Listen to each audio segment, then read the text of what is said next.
बिस्मिल्लाहिर्रहमानिर्रहीम। देखने और सुनने वालों को इब्रार अस्तूरी का सुप्रीम कोर्ट से अस्सलामु अलैकुम। इस वक्त कमरे अदालत नंबर 3 में सुप्रीम कोर्ट के फौजी अदालतों में सिविलियंस के ट्रायल से मुतल्लिक इंट्रा कोर्ट अपीलों पर अहम समाअत जारी है और अब से कुछ लम्हे पहले समाअत में वक्फा हुआ है। वक्फे से पहले बड़े दिलचस्प रिमार्क्स आए हैं, खास तौर पर साबिक chief justice Jawwad S Khawaja के वकील अहमद हुसैन की जानिब से दिलचस्प दलाइल दिए गए और कहा गया कि फौजी अदालतों में सिविलियन का ट्रायल किसी सूरत नहीं हो सकता।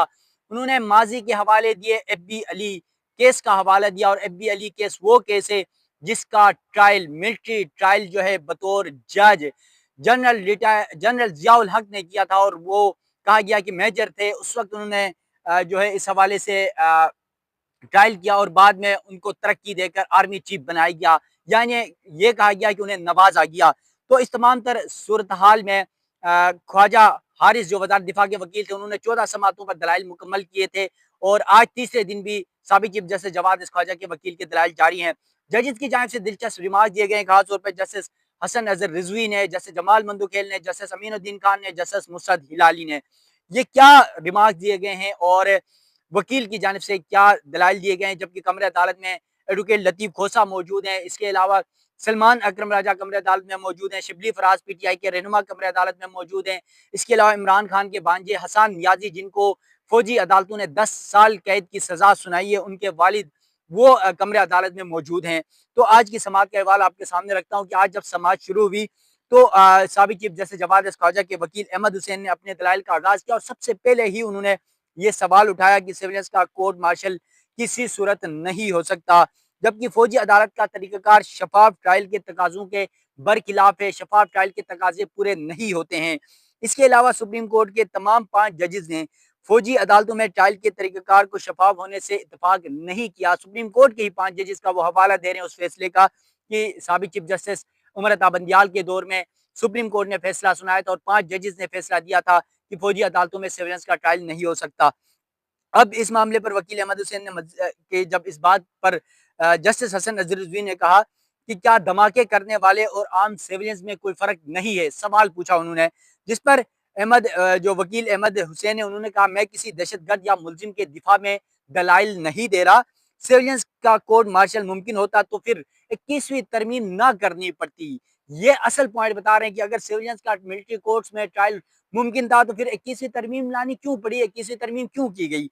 इसके अलावा अहमद हुसैन के इस बात पर उन्होंने कहा कि जस्टिस हसन रजवी ने कि 21वीं तरमीम में तो कुछ जराइम आर्मी एक्ट में शामिल किए गए थे। वकील अहमद हुसैन ने कहा अगर आर्मी एक्ट में तरमीम से कोर्ट मार्शल मुमकिन होता तो आर्मी तरमीम न करनी पड़ती। इसी तरह कोर्ट मार्शल मुमकिन है तो अदालत को करार देना पड़ेगा कि 21वीं तरमीम बिला वजह की गई। फिर कहा कि 21वीं तरमीम में आर्टिकल 175 में भी तरमीम की गई। फौजी अदालतों में फैसले तक जमानत का कोई तस्वुर नहीं होता है। 15 जस्टिस हसन नजरुद्दीन ने कहा कि 15 दिन में फैसला हो जाए तो जमानत होने या न होने से क्या होगा। तो वकील अहमद हुसैन ने कहा कि फौजी अदालतों में अपील किसी आजाद फोरम पर जाती है, न मर्जी का वकील मिलता है। इस दौरान जस्टिस मोहम्मद अली मजहर जो आईनी बेंच के मेंबर हैं उन्होंने कहा कि आप अपने दलाइल महदूद रखें, क्या मरकजी फैसला दुरुस्त था या नहीं। जस्टिस हसन अजहर रिजवी ने कहा आपने शेख लियाकत हुसैन केस की मिसाल दी थी, इस वक्त पब्लिक और आर्मी में बराह रास्त कोई लड़ाई नहीं थी, यानी उस वक्त का बता रहे हैं कि पब्लिक और आर्मी में कोई बराह रास्त लड़ाई नहीं थी। गालिबन एक वाक़या कराची में हुआ था जिसमें एक मेजर को अगवा किया गया था। जस्टिस जमाल मंदुखेल ने कहा कि 21वीं तरमीम में तो सियासी जमात को बाहर रखा गया, हमारे सामने सवाल सिर्फ ये है कि आर्मी एक्ट का इतलाक किस पर होगा। जैसे जमाल खान मंदुखेल ने मजीद कहा कि खुदा न खास्ता दहशत गर्दी का एक हमला पार्लियामेंट, एक हमला सुप्रीम कोर्ट और एक हमला GHQ पर होता है तो पार्लियामेंट और सुप्रीम कोर्ट पर हमले का ट्रायल इंसदाद दहशत गर्दी अदालत में चलेगा, जबकि GHQ पर हमला मिलिट्री कोर्ट में चलेगा। जैसे जमाल मंदुखेल ने मजीद कहा कि मेरी नज़र में तीनों हमले एक जैसे ही हैं तो तफरीक क्यों और कैसे की जाती है। वकील ख्वाजा अहमद हुसैन ने कहा कि अदालत ऐसा दरवाज़ा ना खोले जिससे सिविलियन का मिलिट्री कोर्ट्स में ट्रायल हो। फिर उन्होंने जस्टिस अमीनुद्दीन खान जो आईनी बेंच के सरबराह हैं उन्होंने कहा कि हम कोई दरवाज़ा नहीं खोल रहे, हम सिर्फ ये देखना है हमने कि अपील मंजूर की जाती है या फिर खारिज की जाती है। वकील अहमद हुसैन ने कहा कि वजारत दिफा के वकील ने दलाइल में कहा कि आर्टिकल 184 की शिक 3 के तहत अपील काबिल समात ही नहीं थी। वजारत दिफा के वकील ने कहा जहां आर्टिकल 8 की झीली शेख 3A अप्लाई हो वहां درخواست قابل سماعت تھی۔ پھر احمد حسین نے کہا اگر اس کیس میں آرٹیکل 184 کی شق 3 کا اطلاق نہیں ہو سکتا تو پھر کسی اور کیس میں اطلاق ہی نہیں ہو سکتا ہے۔ جسٹس یحییٰ افریدی جو اس وقت چیف جسٹس بنے ہوئے ہیں، ان کے ماضی کے فیصلے کا بتا رہے ہیں کہ جسٹس یحییٰ افریدی نے ہمیشہ آرٹیکل 184 کی شق 3 کے اختیارات سماعت کو محتاط انداز میں استعمال کرنے کی رائے دی، جبکہ ملٹری کورٹس میں جسٹس یحییٰ افریدی نے بھی رائے دی آرٹیکل 184 کی شق نمبر 3 کے تحت براہ راست درخواست قابل سماعت تھی۔ پھر وکیل احمد حسین نے کہا آج بریگیڈیئر ریٹائر فرگ بخت علی کیس پر دلائل دوں گا۔ یہ وہ ایف بی علی کیس کا بڑا تذکرہ ہوتا رہتا ہے ہمیشہ عدالتوں کے اندر، جب آرمی ایکٹ سے متعلق کیسز ہوں، آرمی سیولینس کے ٹرائل سے متعلق ملٹری کورٹس میں ٹرائل ہو، تو یہ ایف بی علی کیس کا بڑا حوالہ دیا جاتا تھا کہ ایف بی علی ایف بی علی ایف بی علی۔ تو آج ایف بی علی کا انہوں نے جب پورا نام لیا خواجہ احمد حسین نے کہ بریگیڈیئر ریٹائر فرگ بخت علی کیس پر دلائل دوں گا، جس پر جسٹس مسرت ہلالی اور جسٹس جمال مندوکیل نے کہا شکر ہے پورا نام تو پتہ چلا، ہم تو ایف بی علی کیس کے نام سے ہی جانتے تھے۔ پھر خواجہ احمد حسین نے کہا ایف بی علی کے خلاف ملک کے خلاف جنگ شروع کرنے اور فوج کو بغاوت پر اکسانے کا الزام تھا۔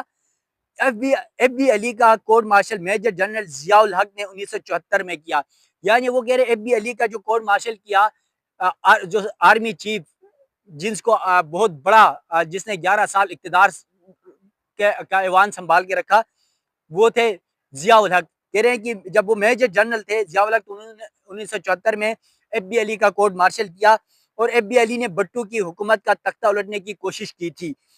پھر کہا کورٹ مارشل کرنے والے ضیاء الحق ترقی پا کر آرمی چیف بن گئے۔ ضیاء الحق کے آرمی چیف بننے کے بعد جو ہوا وہ سب ملک کی تاریخ کا حصہ ہے۔ پھر جسٹس حسن اظہر رضوی نے کہا اس دور میں تو کمانڈنٹ ان چیف اور آئی چیف کو بھی اغوا کر لیا گیا تھا۔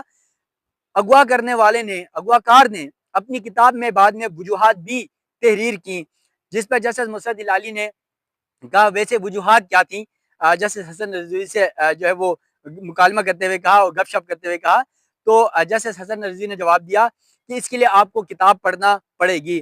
جسٹس حسن رضوی کے اس بات پر کہ آپ کو کتاب پڑھنی پڑے گی، تو اس پر پورے عدالت میں لوگ ہنسے کہکے ہو گئے۔ پھر جسٹس مسرت ہلالی نے کہا کہ 21ویں ترمیم کا کیا بنا تھا۔ احمد حسین نے کہا 21ویں ترمیم کو 2 سال کی توسیع ملی، 2019 میں ختم ہو گئی، جس پر جسٹس مسرت ہلالی نے کہا 21ویں ترمیم ختم ہونے کے بعد موجودہ کیس میں کورٹ مارشل کیسے ہو گیا۔ وکیل احمد حسین نے کہا 9 اور 10 مئی کے کیسز میں آفیشیل سیکریٹ ایکٹ لاگو کیا گیا۔ جسٹس مسرت ہلالی نے کہا کیا اس ملک میں احتجاج کرنا جرم ہے؟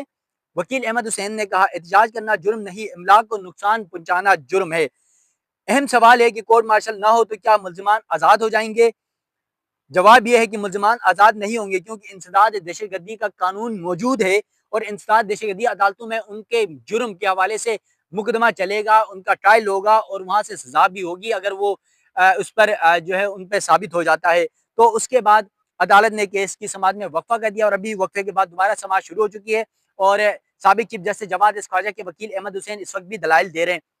دیگر وکلا بھی کمرہ عدالت میں موجود ہیں، وزارت دفاع کے وکیل خواجہ حارث عدالت میں موجود ہیں اور اس سے قبل ہم نے دیکھا وزارت دفاع کے وکیل خواجہ حارث کے 14 سماعتوں میں دلائل مکمل ہوئے۔ اس کے بعد جو دیگر وکلا ہیں جس میں وفاقی حکومت کی نمائندگی کرنا تھا اٹارنی جنرل نے یا ایڈیشنل اٹارنی جنرل نے، اس کے علاوہ پنجاب حکومت، بلوچستان حکومت، شہداء فاؤنڈیشن، وزارت قانون، وزارت دفاع، ان تمام نے جو وزارت دفاع کے وکیل ہیں ان کے دلائل اپنا لیے ہیں۔ اور پھر ایڈیشنل ایڈوکیٹ جنرل عامر رحمان نے یہ بھی کہا کہ اگر ضرورت پڑی تو جواب الجواب میں کچھ نقطوں کے اوپر دلائل دینے کی کوشش ضرور کریں گے۔ تو یہ آج کی سماعت کا احوال تھا۔ کمرہ عدالت میں اس وقت سماعت جاری ہے اور خاص بات آپ کو یہ بتا دوں آج 1 بجے ہماری پریس ایسوسیشن سپریم کورٹ کی حلف برداری ہے چیف جسٹس یحییٰ افریدی سے، تو حلف برداری میں آج چیف جسٹس سے ملاقات ہوگی، گپ شپ ہوگی، وہاں سے آج اچھی خبریں ملیں گی، خاص طور پہ جو ججز کی تعیناتی ہو، جو آج کل کنٹروورسیز چل رہی ہیں اس حوالے سے بڑی معلومات ملیں گے۔